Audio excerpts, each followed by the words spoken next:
Very good morning, plus one student. Dear student, today we will discuss new unit, and that is oscillation. Oscillation. इस unit के बीच में हम कौन से topic study करेंगे? First topic will be periodic motion.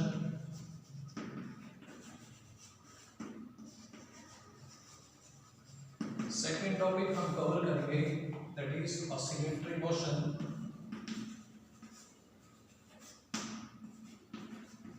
Another topic हम study करेंगे that is simple harmonic motion. Simple harmonic motion. And simple harmonic motion को हम SHM भी लिखेंगे. Now we will explain one by one what is this simple harmonic motion, what is this periodic motion, what is this oscillatory motion. So dear student, let us discuss number one, that is periodic motion. Example लेकर के study करते हैं. Motion of planet around the sun ले लेते हैं. सारे के सारे प्लैनेट जो है वो सन के अराउंड ऑर्बिट करते हैं. इतना तो क्लियर है. अर्थ की बात कर लेते हैं. अर्थ मान लेते हैं 2019 में वो सन के अराउंड इस ट्रैक को फॉलो करके गई. ठीक, लेकिन कभी भी ऐसे नहीं होगा बेटा कि 2020 में अर्थ जो है वो सन के अराउंड ऐसे ऑर्बिट करे. इस तरह से ऐसे नहीं होगा.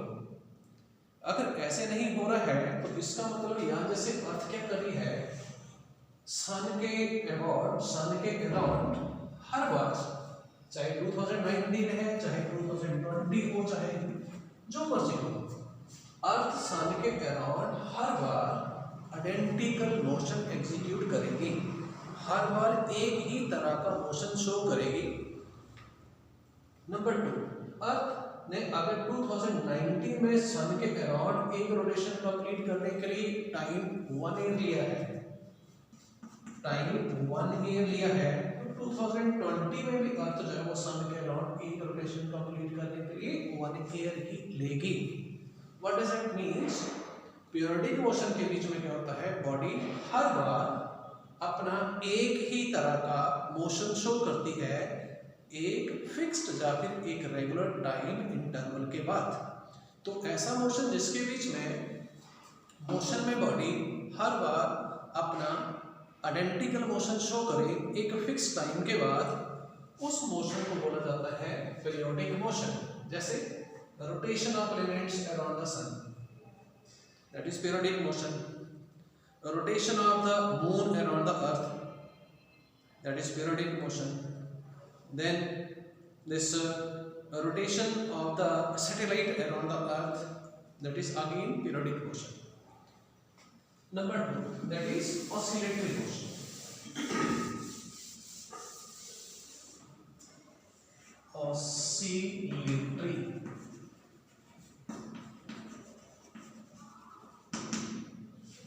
Oscillatory motion. Simplest example, oscillation of Bob of simple pendulum. ये मैंने ले लिया सिंपल पेंडुलम. ठीक, ये पॉइंट ऑफ सस्पेंशन और ये बॉब ऑफ द पेंडुलम. जब इसको हम डिस्टर्ब करते हैं ना, उससे पहले बेटा इसके नीचे एक चौका निशान लगा देते हैं. उसको हम बोलते हैं मीन पोजीशन. Mean position. इसको हम यहां से डिस्टर्ब करेंगे. कैसे? एक्सटर्नल फोर्स लगा करके. तो ये यहां से इधर जाएगा. Then due to restoring force फिर वापस आएगा. ड्यू टू इनर्शिया मोशन इसको ओवरशूट करेगा और दूसरी एक्सट्रीम पोजीशन पे चला जाएगा. ये एक्सट्रीम पोजीशन है E1 की. तो बॉब ऑफ द पेंडुलम क्या करेगा, मीन से एक्सट्रीम की तरफ जाएगा. Then because of restoring force वापस आएगा. अगेन इस मीन पोजीशन को ओवरशूट करेगा. Next another mean extreme position की तरफ जाएगा. Then again because of restoring force it will be pulled back. तो इसमें देखो क्या हो रहा है, बॉब ऑफ पेंडुलम का मोशन हर बार इस मेन पोजीशन के अबाउट टू एंड फ्रो हो रही है। हर बार इस तरह से ये बॉब पेंडुलम ऑसिलेट कर रहा है। तो मोशन तो हर बार आइडेंटिकल होगा एंड एक फिक्स पॉइंट के अबाउट, एक फिक्स पॉइंट कौन सा है, is the main position and oscillation बेटा इसकी चाहिए। अगर हमारे पास ये सेकंड पेंडुलम हो तो सेकंड पेंडुलम हो तो इसकी लेंथ होगी 1 मीटर एंड एक ऑसिलेशन कंप्लीट करने के लिए 8 to 2 सेकंड लेगा। ऑसिलेशन चाहे फास्ट हो चाहे स्लो हो, लेकिन एक ऑसिलेशन कंप्लीट करने के लिए 2 सेकंड ही लेगा। तो हर बार मोशन क्या होगा, आइडेंटिकल। टाइम पीरियड एक ऑसिलेशन कंप्लीट करने के लिए फिक्स। ठीक, थर्ड कंडीशन कि मोशन एक फिक्स पॉइंट के अबाउट होगा, that is motion mean position के अबाउट होगी। तो ऐसी मोशन जिसके बीच में ऑसिलेटरी मोशन जो है वो एक तरह का ऐसा मोशन है जिसके बीच में बॉडी मेन पोजीशन के about to and fro execute करती है एक फिक्स टाइम इंटरवल के बाद। तो ऐसी मोशन जिसके बीच में बॉडी हर बार आइडेंटिकली मेन पोजीशन के about to and fro execute करे एक फिक्स टाइम के बाद, that motion is known as oscillatory motion.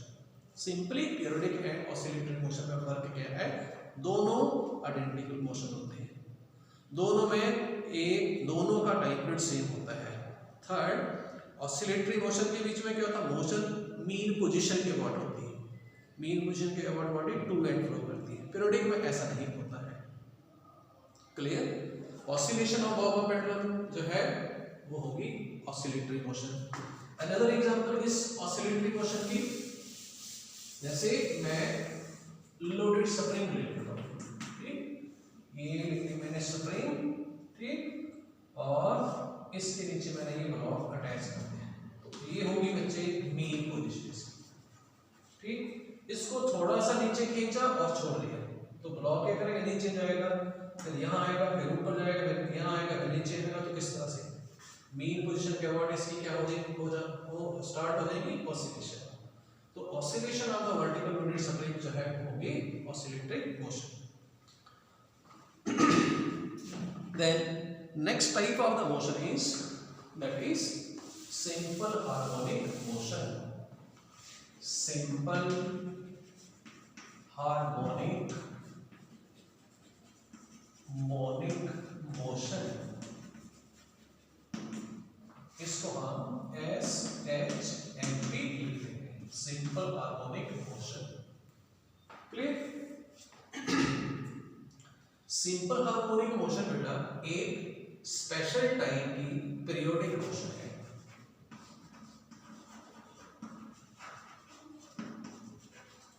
ऐसी कोई स्पेशल टाइप की पीरियोडिक मोशन जिसके बीच में एक्सेलरेशन किसी भी बॉडी का हो directly proportional to the displacement and always act करे towards the mean position। ऐसी मोशन जिसके बीच में किसी भी बॉडी का एक्सेलरेशन हो directly proportional to displacement y and हमेशा act करे towards the mean position, that motion is known as simple harmonic motion। जैसे oscillation of the Bob of simple pendulum वो सिंपल हार्मोनिक मोशन होती है। Oscillation of the liquid in the U shape tube simple harmonic motion होता है। अगर बेटा हम किसी oscillation of the loaded spring, वो भी सिंपल हार्मोनिक मोशन होती है। इसको हम प्रूव करेंगे, वेरीफाई करेंगे।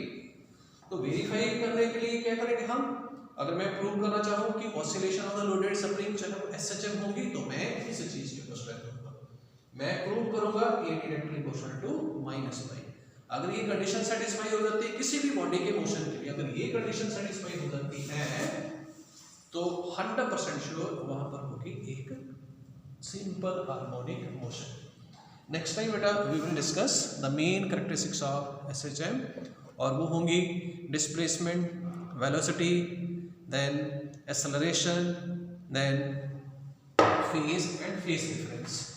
एंड इस बार जो नीट का एग्जाम हुआ है बहुत ही सब स्टैंडर्ड का पेपर उसमें पूछा है, क्वेश्चन पूछा है पेपर के बीच में कि सिंपल हार्मोनिक मोशन के बीच में जो डिस्प्लेसमेंट y एंड एक्सेलरेशन जो होती है उनके बीच में फेज डिफरेंस कितनी होती है।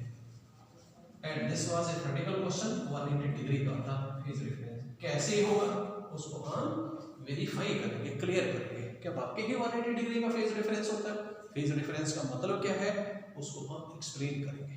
Thank you student, have a nice day.